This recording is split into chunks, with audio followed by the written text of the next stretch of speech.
来防治天狗热，台南归仁区公所运用到日常生活常常看会到物品，来做多功能的天狗地动棒，会当来清除着过去较歹清除的所在。未来嘛会推广到其他的社区，大家共同来防治天狗热。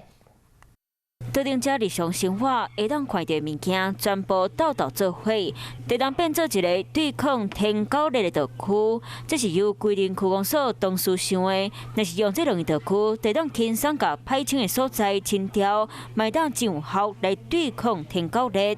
如果说上面是有杂物的，我们也可以透过这个勺子。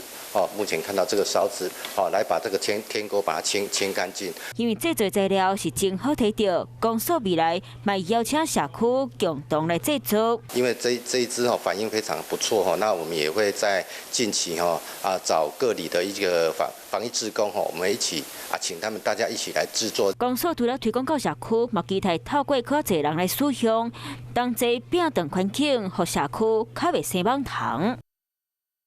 有事没事赶紧转开华视，还没有订阅华视的 YouTube 频道吗？赶紧按赞、订阅、开启小铃铛，我们华视 YouTube 见。